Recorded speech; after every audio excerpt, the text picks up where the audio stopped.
ఓం సాయిరామ్. సాయి భక్తులందరికీ నమస్కారం అండి. సాయిబాబా దయ వల్ల ప్రతి ఒక్కరి కుటుంబం ఎక్కడున్నా కూడా సుఖంగా, సంతోషంగా, ఎప్పుడు కూడా ఆనందంగా ఉండాలని చెప్పి సాయి తరపున నేను కూడా కోరుకుంటున్నాను.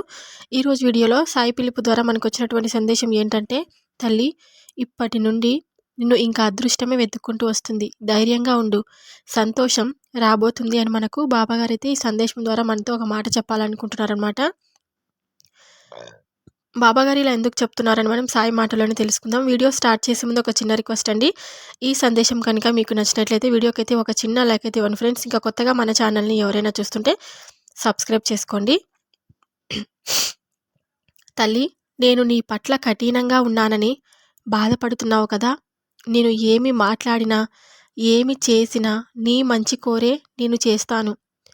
తల్లిదండ్రులు ఎలాగైతే తమ బిడ్డను బెదిరించి, బతిమలాడి, ఒక దెబ్బ వేసి లేదా గారాబం చేసో లేదో ఒక రకంగా బిడ్డ భవిష్యత్తును ఒక మంచి దారిలో పెట్టాలని ప్రయత్నిస్తారు కదా. నేను కూడా అంతే మరి. నీ తల్లిదండ్రుల స్థానంలో నేను నిలబడి నీకు ఏదో ఒక విధంగా మంచి చెడ్డలు చెప్పి నీ భవిష్యత్తును నిర్ణయించాలని నేను ఈ విధంగా చేస్తున్నాను. తల్లిదండ్రుల మాట లెక్క చేసిన వాళ్ళకి భవిష్యత్తులో ఎంతో ఉన్నతి కలుగుతుంది. ఎందుకంటే వారు నీ పట్ల నిస్వార్థమైన ప్రేమ చూపిస్తూ నీ మంచి కోరుకునే నీకు చెప్తారు కాబట్టి. అదేవిధంగా నువ్వు నన్ను నీ తల్లిదండ్రుల స్థానంలో ఉంచావు కాబట్టి నేను కూడా నీ మంచి కోరే నీకు జీవితంలో ఎదగడానికి ఎటువంటి నడవడిక కావాలి, ఎటువంటి పద్ధతిలో వెళ్ళాలి అన్నది నీకు నేను తెలియజేస్తున్నాను. నీకు నచ్చిన విధంగా చెప్పకపోతే అది నీకు కఠోరమైన మాటలలాగానే అనిపిస్తాయి. అది నీవే కాదు, ఎవరికైనా అంతే. వారు నన్ను ఏదైనా కోరినప్పుడు వారికి నేను ఉన్నది ఉన్నట్టుగా తెలియజేస్తే నచ్చదు. ఆ పని జరగకపోయినా వారికి నేను మీరు అనుకున్నదే జరుగుతుంది అని నేను కనుక తెలియజేస్తే వారు ఎంతో ఆనందపడతారు.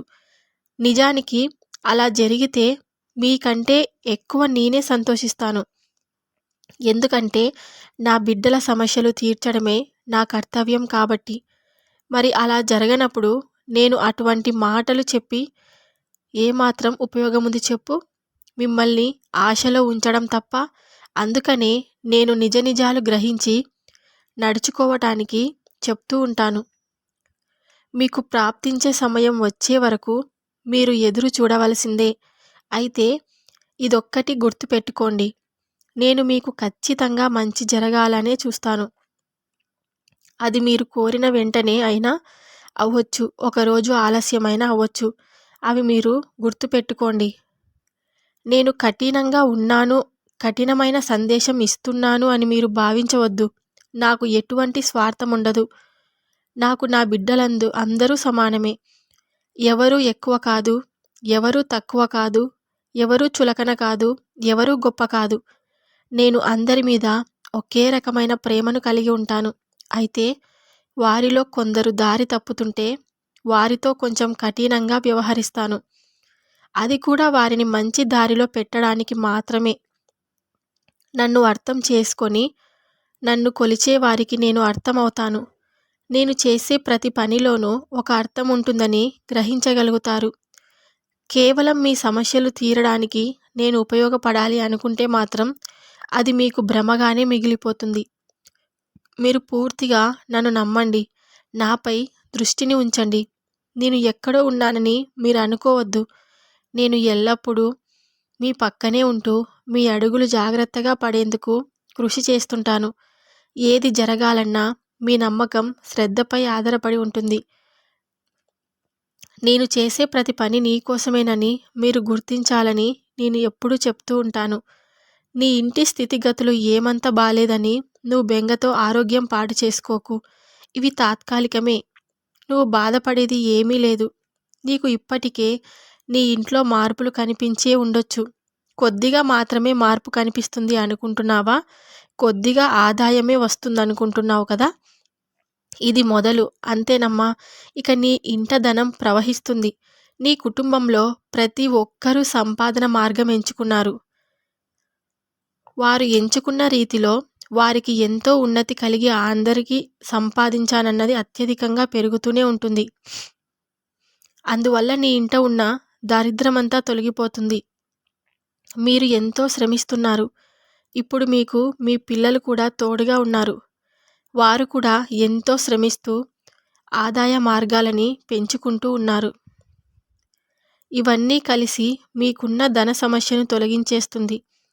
అందువల్ల మీకున్న అప్పులన్నీ తొలగిపోయి నువ్వు కోరుకున్నట్టుగా సొంత ఇల్లు కట్టుకుంటారు.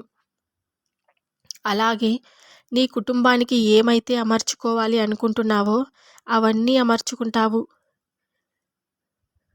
సమాజంలో గౌరవంగా జీవించే ఒక స్థాయికి చేరుతావు.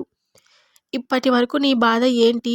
పిల్లలు చూస్తే వివాహం జరిగే వయసుకొచ్చారు, కానీ ఇంట్లో ఏ విధమైన మార్పు లేదు. వీరికి పెళ్ళిళ్ళు ఎలా చేయాలి అని ఆలోచన కదా. కనీసం సొంత ఇల్లు కూడా లేదని బాధపడుతూ ఉంటావు. ఇటు చూస్తే అప్పులతో మునిగిపోయి ఉన్నావు అని నీ మనసంతా అలజడి అయిపోయి ఎంతో బాధగా ఉంటున్నావు. తల్లి, నీకు ఎన్నో సంవత్సరాల నుంచి కష్టాలు అంటిపెట్టుకొని ఉన్నాయి. ఇలా చాలా సంవత్సరాలు అయిపోయింది. నీ పిల్లలు చిన్నతనంలో మొదలైన ఈ కష్టాలు వారు చేతికి అంది వచ్చిన సమయానికి కూడా తీరలేదు. మరి ఈ బెంగ ఉండడం సహజమే కదా. అయితే దీర్ఘకాలికంగా మిమ్మల్ని పట్టుకొని వేధించిన ఈ సమస్యలన్నీ ఇక నుండి దూరమైపోయాయి.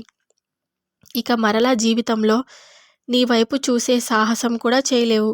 ఎందుకంటే మీరు ఇప్పటికే ఎన్నో సమస్యలని అనుభవించేశారు. అలాగే ఇప్పుడు వాటిని అధిగమించేశారు కూడా. మీ కుటుంబం ఇకపై సుఖ సంపదలతో తులతూగుతూ ఉంటుంది. కనుక ఎటువంటి బాధ లేకుండా, ఏ వేదన చెందకుండా భవిష్యత్ ప్రణాళికలు వేసుకో. నువ్వు కోరుకున్న జీవితం కంటే ఎంతో గొప్ప జీవితం, విలాసవంతమైన జీవితం దక్కుతుంది. మీ కుటుంబ సభ్యులందరూ కూడా కోరుకునేది ఒక్కటే, ఈ సమస్యలన్నీ తొలగిపోయి ఒక మంచి స్థాయిలో ఉండాలని. ఆ విషయం మీదే అందరూ ఎంతో శ్రద్ధాశక్తులు పెట్టి మీరు ఎంచుకున్న దారిలో వెళ్తున్నారు. మీరు వెళ్ళే దారులన్నీ కూడా ఎంతో విజయవంతమైన తీరానికి చేరి మీరు కోరుకున్నటువంటి జీవితం మీకు ఖచ్చితంగా లభిస్తుంది.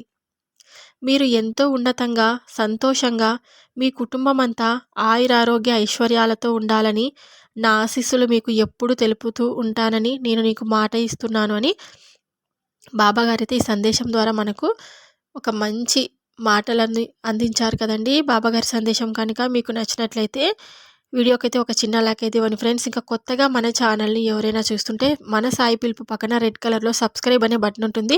దాన్ని క్లిక్ చేస్తే పక్కనే ఆల్ అనే సింబల్ కూడా వస్తుంది. దాన్ని కూడా క్లిక్ చేస్తేనే బెల్ యాక్టివేట్ అవుతుందన్నమాట. అంటే నేను బాబాగారి వీడియో ఎప్పుడు పెట్టినా కూడా మీకే ఫస్ట్ నోటిఫికేషన్ రూపంలో మీ మొబైల్ దాకా వస్తుందన్నమాట. అప్పుడు బాబాగారు చెప్పిన వీడియోని మీరు అందరూ చక్కగా వినొచ్చు. వినడమే కాదు, పాటించాలి కూడా. బాబాగారు మనకు ఏదైనా చెప్తున్నారు అంటే దాని వెనుక ఎన్నో కారణాలు, ఎన్నో రకాలుగా కారణాలు ఉంటాయి కదా. అవన్నీ గ్రహించి బాబాగారు చెప్పిన విషయాన్ని శ్రద్ధాశక్తులతో, సబూరితో, ఓర్పుతో, సహనంతో ఉండు అని బాబాగారు ఎప్పుడు చెప్తూ ఉంటారు కదా. బాబాగారు చెప్పిన ప్రతి మాట నిజమే కదా. ప్రతి మనిషికి ఓర్పు చాలా అవసరం. ఓర్పు, సహనం ఉన్నవాళ్ళు ఎప్పటికీ ఓడిపోరని మనకు చాలా సందేశాల ద్వారా బాబాగారు అయితే మనకు తెలుపుతూ వచ్చారనమాట. ఈ సందేశం కనుక మీకు నచ్చినట్లయితే మరికొంతమందికి షేర్ చేయడానికి ప్రయత్నించండి. సర్వేజన సుఖినో భవంతు. జై సాయిరామ్.